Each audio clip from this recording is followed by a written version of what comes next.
Hi, Michael. How are you? Good. How are you doing? I'm good. Good, how Hi, are you Bex. doing? How are you doing? I'm good. I'm so excited to Yeah. chat with the both of Hi, you Michael. today. It looks like a ton of people are joining. So this is our monthly Build Your Dream Registry. So today we're chatting with Michael, who is the co-founder of Lalo, a baby brand I love so much and have so much Lalo product throughout my entire home. So can't wait to chat about all things Lalo. And then we have Bex with us She's today. 5 And how now. old is your baby now, Bex? So sweet. So she hasn't started moving yet. So she's just in the best She's phase Hanging ever. out. Just she's doing the rolls snuggle her though. all She's day doing the long. multiple rolls that you turn around for 1 minute and you're like, wow, how did she get to the other side of the room? Right. You're like, Yeah. whoa. Yeah, Oh when my she starts gosh. crawling, then it She's really trying, starts but yeah. getting even more fun. Well, for everyone who's joining today, we're going to chat all things registry and get all of our opinions on the things that you must add to your registry, maybe things that we forgot to add that we suggest that you should add, and maybe some things to skip. And we're also running a giveaway. So if you email social@nanit.com with a link to your registry, we'll be selecting one winner, and you'll win a Nanit bundle, some products from Lalo, and then we're going to pick one mystery gift as well from your baby registry to gift you. So be sure to email us social@nanit.com, and then we'll announce the winner, I believe, later today. Awesome. But yeah, let's go ahead and get into it. And if everyone, Michael, maybe you can start, introduce yourself, how many kids you have, and then Bex, if you want to go, and then I'll start asking some fun questions. Sure. Sure. So I'm Michael. I'm the co-founder of Lalo. I have two little ones, a 3-year-old daughter named Gemma and a 7-month-old son named Zeke. So fun stages. Zeke is just crawling. And so a little bit ahead of you, Bex, with him there. But you have a lot of exciting stuff to come with Oh, your little one. congrats. I'm Becs Gentry. You may know me from training with me at Peloton, but most importantly, I am mom to Tallulah, who is 5 months old. And yeah, my one and only human baby. I have to make a pause for the 3 4-legged babies that we have in our house, but she's the first of our human babies. Love it. And I'm Melanie. I'm the director of brand and community here at Nanit. I have a daughter who just turned 1. I guess she's about to be 13 months next week. It feels like she turned 1 last week. And Bex, I have 2 dogs as well, so I totally appreciate the fur baby thing too. They were my babies Yeah. until I had her. So now I have 3 babies. I'm human. Um, so let's start with the fun stuff. I always like to go around and have everyone share like your number one must-have baby registry item that you have to have on your registry. So Michael, do you want to go first? Oh man, this is tough. I think, obviously I'll have to pick a Lalo product first. I think having a high chair and, our high chair would be my pick, but is definitely that one. I think it's one of the most considered purchases, one of the more expensive purchases, and it's something you're most definitely going to need. So, my biggest tip of building a registry is try to think a little bit down the road to things that don't seem so immediate. So I think the high chair fits the bill perfectly in that sense of like, this is something you're going to need. It's going to cost you money. Why not get it as a gift? So that's my number one pick. Smart. I love that. And I think too with high chairs, that's something where it is important to do a lot of research around them, thinking through the type of high chair. There's so many different things to consider when you're picking out your high chair, especially I know with like having a footrest for your baby, make sure they're sitting in the correct position when they're eating. And I found I did a lot of that research when I was building my registry, which was really helpful. So then when she was ready to start eating, I didn't feel like I had to go through that again with like the high chair. I could start actually thinking about the food piece, which is like a whole other thing to get into. So totally agree with you there, Michael. Yeah. What about you, Bex? Well, I agree. It's really difficult because I think when the babies are born, you immediately have this like, oh my gosh, I wish I'd had, and then it sort of teeters off as they get older. But I would say my diaper subscription has probably been the best thing for both Austin and I's brain, to be honest, because it's obviously, aside from Nanit, because I just talked to everyone about Nanit, and people are like, oh my God, you are obsessed with your Nanit. I'm like, yeah, genuinely am. But the diaper subscription, and we have Coterie, but there are tons out there. The fact that it rolls in when it can, like, it's amazing. Like, whether you do it on Amazon, Amazon do subscribe, whatever, whatever you choose, whatever brand you choose, try and get it to arrive automatically. Like, maybe that's your friend brings them, your mother-in-law, or whatever. I think for us, the fact that it just shows up, it takes the stress out of that first few months and weeks of, life.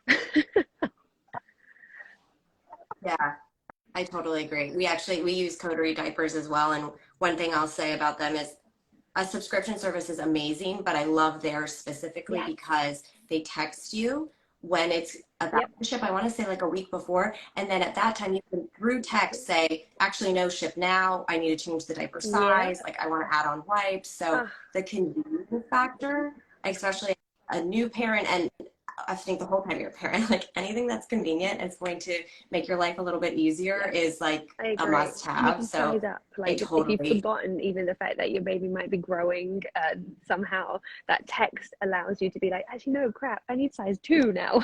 You're like, oh, it's we've loved it. It's been a real saver of the brain. Yes. And then for me, obviously, I love Nanit. And even before I worked here at Nanit, it was an item that I always saw at every single baby shower that I went to. And then when I started working at Nanit, so many people reached out to me and they were like, oh my gosh, you work at Nanit. I love Nanit so much. It's so amazing. It's totally changed like the way that I'm able to see my baby when I'm not around. So for me, the reason why I love Nanit and think it's a must have for your registry, 2 reasons. One, obviously there's the convenience factor of it. Like, there are so many things that we keep track of for you. And I talk about this to all of my friends, but you think you're going to remember when you put your baby down for a nap or how long they've been awake for. But in the beginning, it is just so hard to remember those things. You're so tired. So it was so nice for me to have all of that information on my phone and also be able to cross-reference with my husband, if my mom was watching, or family members. Like, everyone has access to that information, which is so helpful. And then the second is when you're out of town or when you're at work or at the grocery store, like, I can pull up the app and see, like, is she still napping? So the ability to always be connected to her for me is something that I value so much, because I was just away over the weekend and I'm like out at dinner and I'm pulling up the Nanit and like seeing if she's sleeping or is she, has she fallen asleep for bedtime yet? So love it for that. And then I will plug Lalo products here because I tried about, I would say, like every single bib on the market once she started eating. And I love the Lalo bibs because they are like, you can wash them, you can put them in the dishwasher, you don't have to put them in your washing machine, but they're not as thick as the other silicone bibs. So they're much easier to travel with. Like, you can easily roll it up and I toss it in my purse, even like a small bag, like it just fits and it's just less bulky on them, especially when they're smaller. And then the spoons, the Lalo spoons are the best. Really? The only spoon my baby will eat off of. We are so close to this. Yeah. Both those things are very intentional. Oh my goodness. Yeah. Both those things are super intentional. When we were developing the bib, when we looked at the market, the number one thing we heard is that the babies were tugging at the bibs. They want to take them off because they were uncomfortable. So even though the ones that appeared to be a little bit more rigid gave the parent maybe more confidence that things would fall in the catcher, which most things fall on the floor with the baby starting solids, no matter what. Right. The idea that the baby wouldn't grab it off, put it in their mouth and feel comfortable, it's feather light. The baby forgets it's there, and it's made with an extra soft silicone that doesn't irritate their skin, and you can adjust. That was all really purposeful in the way we designed it. And same thing with the spoon. It's more of a spatula than a spoon. So that, it's meant for scooping and scraping and things that are really important. Because you're really, if they're putting food in their mouth themselves or you're spoon feeding them, you're more like rubbing it against their gums than they don't have the idea of taking food off a spoon like an adult does. Yeah. So that's all really intentional in the way the products are designed. So I'm glad you picked up on that. Yeah, love those too. It's like, now I had to go buy more Lalo spoons because I had like a bunch of other spoons and I'm like, these just do not compare. So just have to get the Lalo ones. And they're great teething toys too. Like, even without food, like the teething baby loves to just gnaw on them. Yeah. And my dog likes them too. When she throws them on the floor, I find them in his mouth. And they hold up really great to the dog teeth. So okay, we'll use that in our marketing. Yeah. Let's talk about a couple of things that you didn't register for, but that you wish that you put on your registry. So, Bex, do you want to Absolutely, go because first? there's one thing that jumps out, and it was a not diaper warmer, although that could be a good invention. The diaper wipe warmer that was, we didn't put it on our registry because we were like, oh, it seems so unnecessary, so like fancy, really, it's a baby, why are they going to need warm wipes? And we had Tallulah at the end of October, and New York's really cold. So those middle of the night diaper changes were waking her up a lot with those freezing cold wipes on her little tush. So a friend of ours said it will be one of the best things you ever invest in, and we haven't looked back from the day we plugged that thing in. She loves it. Like, she can be half asleep and she just barely flinches, and the wipes so warm, and yeah. So I would recommend that to everybody, and they're not even that much more expensive than a normal wipe holder. So Right. Yeah. I've heard, some people absolutely like swear by those. So if it works for your baby, great. What about you, Mike?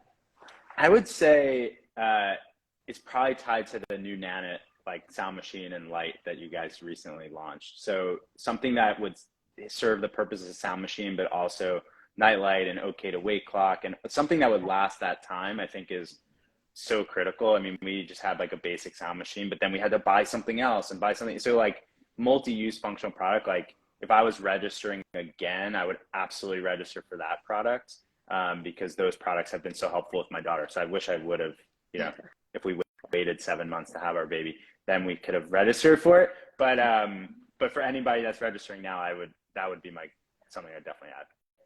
Yeah, I agree. Around when you're building your registry, there are definitely some items that are like a higher ticket item. But if they're going to be with you for years, like you think of like your Nanit you can use for years, obviously your Lalo high chair, that's it, years, it's worth investing in something that can grow with your baby. And like you said earlier, Michael, put on your registry so that someone can give it to you as a gift.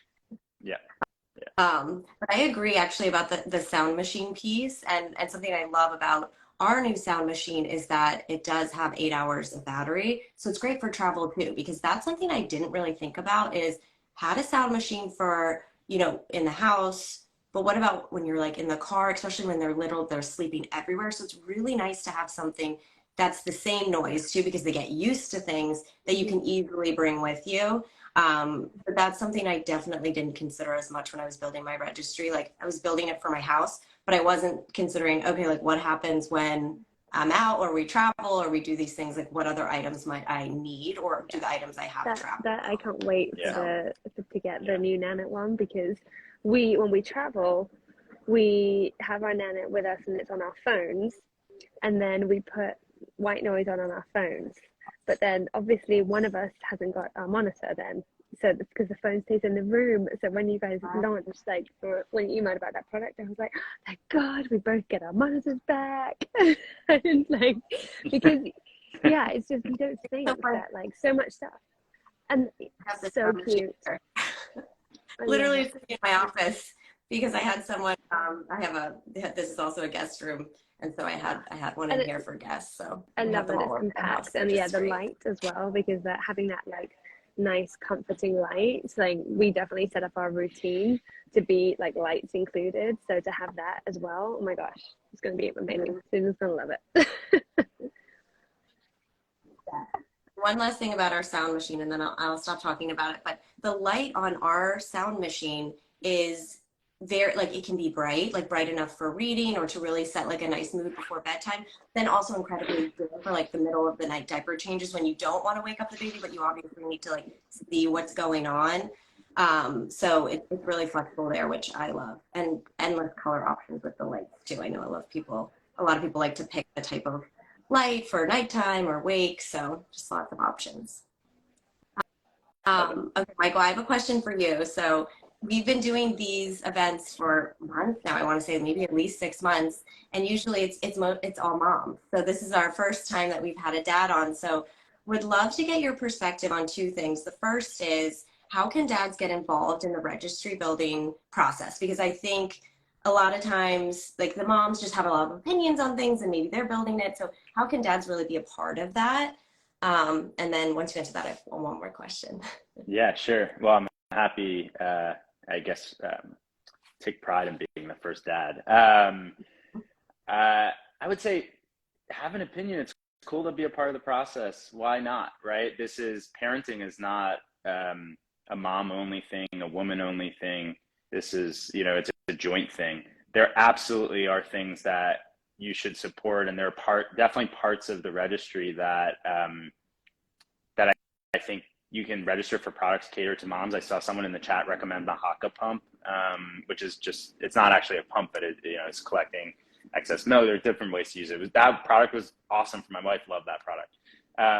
Great thing to register for. But the things that I think a great way to be involved is that ultimately, especially if you're having your first kid, your home is going from being your home to being your family home, right? So what do you want your family home to be like? Think about maintaining your sense of self as parents, as adults, and how can you bring your sense of style or the things you care most about into the registry process.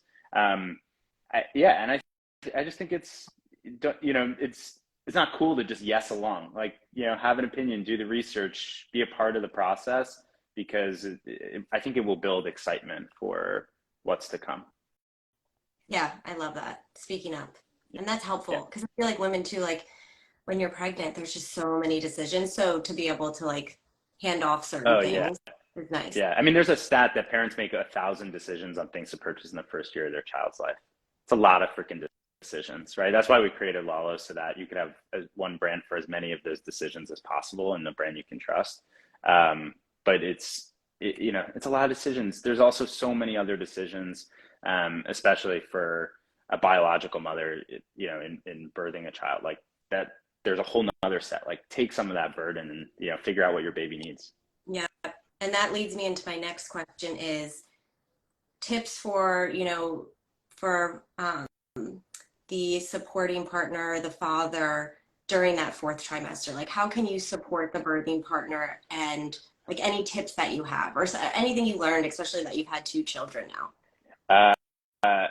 So I think the first thing I'll say for partners out there, I'll use this platform to say that we need better parental leave in this country to better support the fourth trimester, because it's a crime the way it works here in America. So that's number one. Number two, it's really hard, right? It's really hard, and every family, every situation is going to be completely different. So the number one thing is learn how to read minds, learn how to read the room. What is going to be the thing that's going to come up?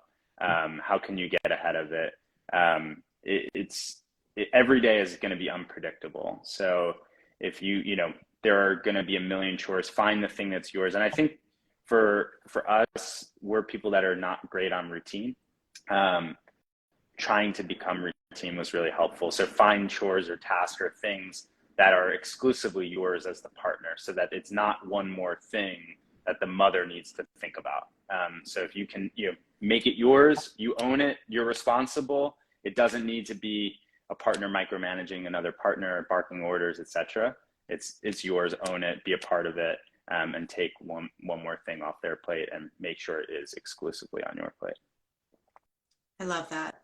And I think everything you said is so true, especially about parental leave, but also, like, being very open with your partner and asking them, like, how best can I support you in this time? They might not even know, but I think everyone is a little bit different, and there are certain things that, one mother might want over another. So just having that conversation, and then, like you said, finding things that you can own and own them from start to finish is huge, because, like you said, we're making thousands of decisions. So one less decision is so, so important, especially in those first couple of months, because there's just so much going on and so much change, like, not only bringing the baby home, but, women, go through so much, like, so many changes too. Yeah, period of time. I'll add the other thing. So if you're a partner to a biological mom, you're also dealing with a patient that just had a major medical procedure one way or another. So you're also a caregiver in that sense too, and making sure that person can recover. So I don't think that should be forgotten. It's not just all about the baby. Like the mom did a big part to make sure that baby was in this world. So, you have to, it shouldn't just be all baby, baby, baby. Yeah. Yeah. I remember I remember people who reached out and specifically asked about me, like, oh, how are you doing? And I think that's something that's always stuck with me. When people have, bring home their baby, it's like checking in on the parents, checking in on both of them, because it's so much. It's not always, it has to be just focused around the baby. It's the entire family, which I think is a good reminder.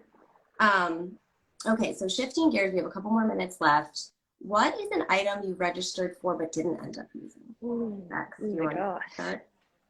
Oh, that's a really tough one. Obviously, there's a ton of clothes, but I don't know, because in all honesty, we didn't put together that much of a baby registry because we were so fearful of having too much stuff. And we did it right at the last minute through pressure from family, essentially, because they don't live that nearby. So they were just like, we need to know what to get you. So we didn't have like months and months and months of building this big registry. So we were quite concise with what we wanted. So I honestly Austin's probably watching this, screaming like 5 million things at his phone of like, we didn't use that, we didn't use that, we didn't use that. But definitely clothes were the big one of like stuff that you just went through. And I know for a lot of my moms, and I'm sure dads, like for some reason I think moms are worse at this, the middle of the night feeds, and you just spend a bit too much money online buying cute things because you're by yourself in the middle of the night and it doesn't feel like it's real. So it's like, it's not. No, and then it shows up at your door and you're like, wait, is this a gift or did I purchase it myself? A lot of the stuff that we didn't use were just things that we were panic getting into our house when Tallulah went through her gastrointestinal growth spurts, and we were like, she's spitting up all the time, or she's not having this, she's not having that. We were combo feeding from the start because she was 3 weeks early and very, very small, so she had to have formula to put on as much weight as she could quickly. So when it came to bottles, we have tried every single bottle under the sun, and I refuse to do that when it comes to food now, because clearly I'm going to be going straight to Lalo and getting all of the stuff when she is in her high chair and feeding very, very soon. But you just get kind of sucked in to trying everything, like this nipple is more like the breast nipple, and this one is better for colic, and blah blah blah. And to Michael's point of partners chiming in here is so important for at least one of you every now and again to have that, like, hey, we have 28 bottles, we don't need any more. It's not a bad thing to like help out with that like decision making mode, for sure. Totally. I agree. I think for us, newborn diapers, we figured out, I think it was from the labor nurse when we had our daughter, that unless you have a preemie in the hospital, they give you size 1 diapers, and they usually just fold them over, and they're in size 1 diapers a lot longer. So if you get newborn, you end up donating most of them or giving them away.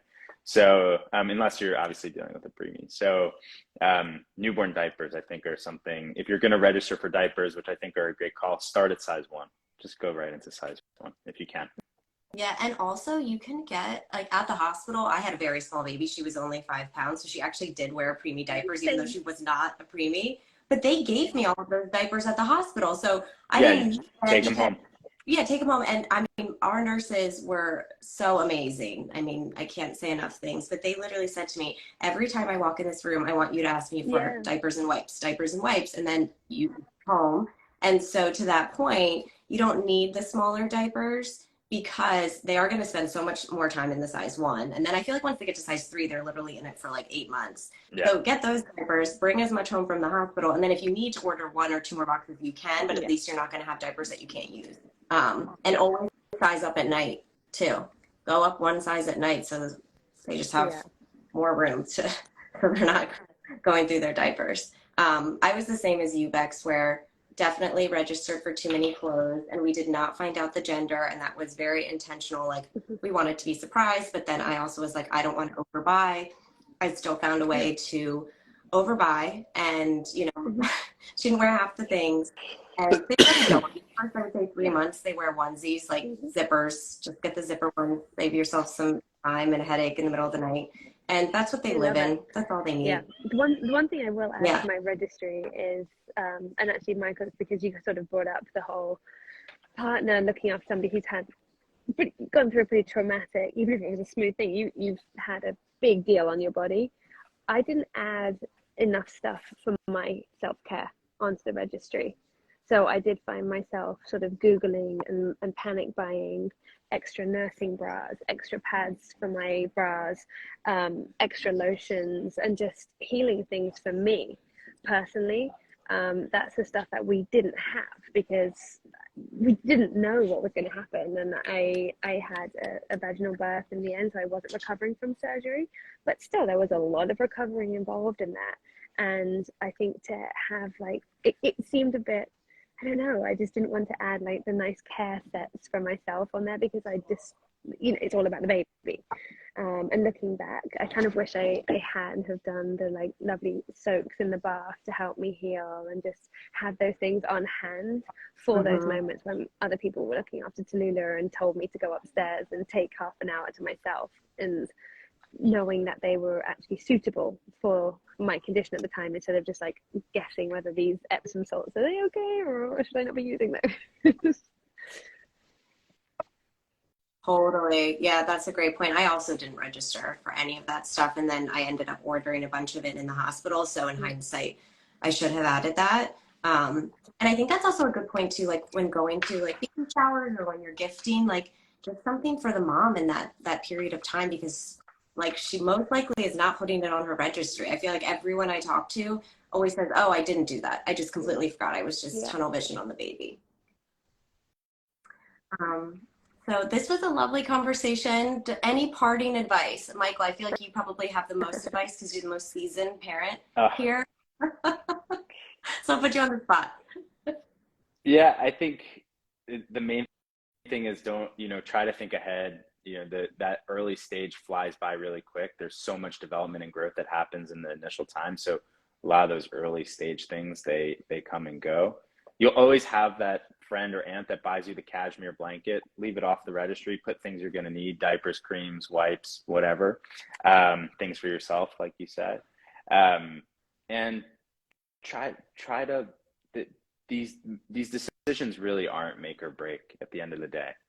One great thing is that if you don't like the first thing you bought or the first thing you got off your registry, if you're replacing it, you only bought it once. So these decisions, they don't change the way your baby grows up, the way they develop, who they become as a human being. It's just things. Focus on the things that really matter. Focus more on how am I going to create a great human being? How are we going to have such a strong, loving family? Care a little bit less about the things, even though that's all we do all day is talk about making things for families. But it's really, we want to we're making a brand that, parents can trust to make those things so they don't have to worry about the decisions. Focus on your family. Yeah, I totally agree. And trust your intuition, your gut. It's a real thing. I didn't think it would be until after having a baby, and it's wild how it literally kicks in instantly. Like when I held other people's babies, I was like, am I doing this right? And then you hold your own baby and it feels so natural. I fully progresses from agree there. with so that. Of like, you've got what it takes to be a parent. Just trust that it's within you and that the decision that you are going to make for your baby is the right one. And don't worry about Google. Don't worry about the aunts or the friends who have done it before, however many times. It's do it your way, and you are going to learn some tough lessons. But that's okay. It's not going to be smooth sailing, and that's okay. Yeah, but it's worth it. It's worth every minute of it. Even the hard times are worth it so much. It's a wonderful journey. So, well, thank you both so much for taking the time. I feel like every time we have one of these conversations, I learn so much, which is amazing. So I hope everyone who joined did. And don't forget to email us, social@nanit.com, with a link to your registry, and we'll be picking the winner, I think, later today. For a treat. Awesome. Yeah. Thank you. Thank you both. Thanks Thanks for having me. Bye. Bye.